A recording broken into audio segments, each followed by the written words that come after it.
E aí, vamos começar a fazer o cookie funcional? Bora.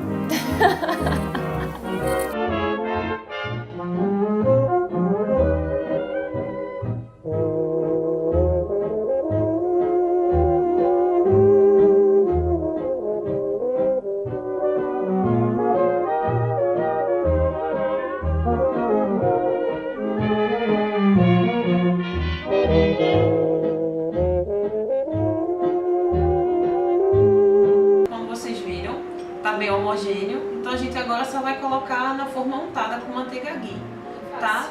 Pra facilitar. Aí ele cresce feito uma bolinha, Ele derrete tudo. derrete todo, Vã!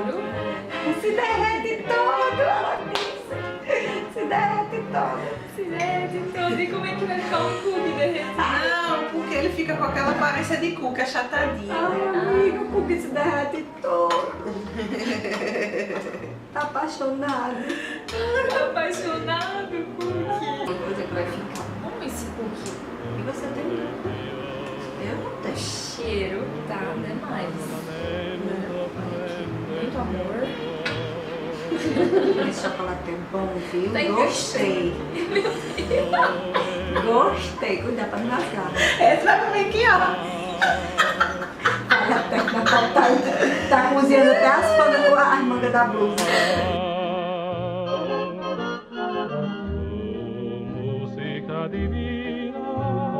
E vamos ver como ficou esse cookie. Estou curiosa. E aí, bora provar? Bora! Quem vai ser eu? Você é a primeira, viu? Vou pegar um manteiga bem ruim de chocolate. Vamos lá?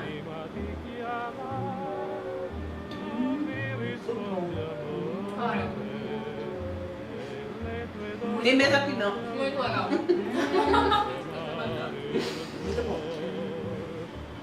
Gente, vocês viram, fácil, fica gostoso, viu? Podem fazer, que com certeza isso aqui é uma boa opção para lanche, para vocês levarem na bolsa, bem tranquilo. Ideal também para receber alguém em casa, fazer algo diferente, matar aquela vontade do docinho no final de semana.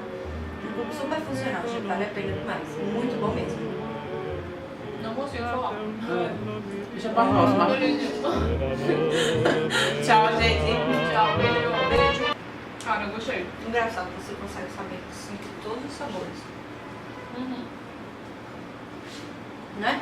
Você sente a farinha, você sente o coco. E aí? Tu já assistiu o filme Sem Reservas? Não é? Que é um filme meio que traz um pouquinho essa coisa da gastronomia. É um chefe que se apaixona por uma chefe de cozinha. E aí tem muito essa coisa das provas no filme. Ele meio que conquista ela. Acho que já vi. Ah, é muito legal. El amor